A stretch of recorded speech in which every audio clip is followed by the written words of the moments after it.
Well, it's actually really about COVID paranoia, draconian governance, and the continued crushing of personal liberties in the name of keeping us safe. Tennis just happens to be the focus of this story.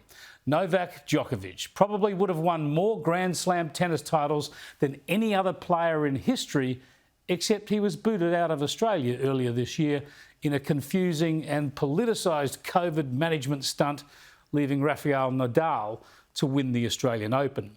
Since then, the Joker has won Wimbledon and he's now one title behind Nadal. But he's refused to get vaccinated in order to travel to New York for the US Open. The U.S. Open is days away, and as expected, Novak Djokovic withdrew this morning. He posted on Twitter that he will not be able to travel to New York to play. That's because he is unvaccinated.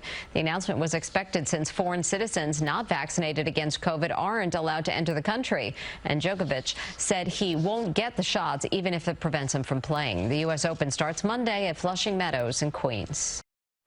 Look, more than 2 years into this pandemic, with all we know about its impacts and treatments and all we know about vaccines and transmission, this is inexplicable and inexcusable. That the US should have rules like this is just bizarre.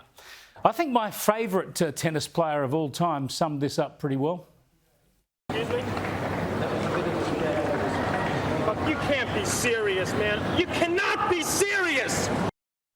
They cannot be serious. That, of course, was John McEnroe 40 years ago at Wimbledon, but he's effectively said the same thing today about the Djokovic decision. No, I don't think it's fair. I think it's a joke, John McEnroe said. I would have had the vaccine and gone and played, but he's got very strong beliefs and you have to respect that. At this point in the pandemic, we're 2.5 years in, I think people in all parts of the world know more about it, and the idea that he can't travel here to play, to me, is a joke. Yep, John McEnroe is absolutely right. Djokovic should be allowed to play in the US. I mean, what are they afraid of? That the disease might get in? Over 1 million Americans have died. Nearly 100 million of them have had the infection.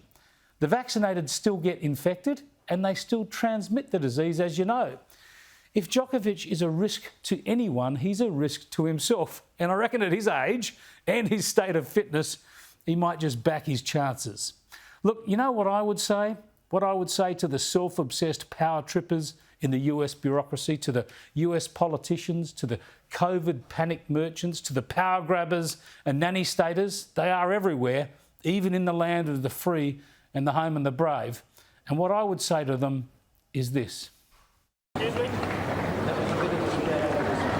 Look, you can't be serious, man. You cannot be serious! Yeah, it's almost beyond belief.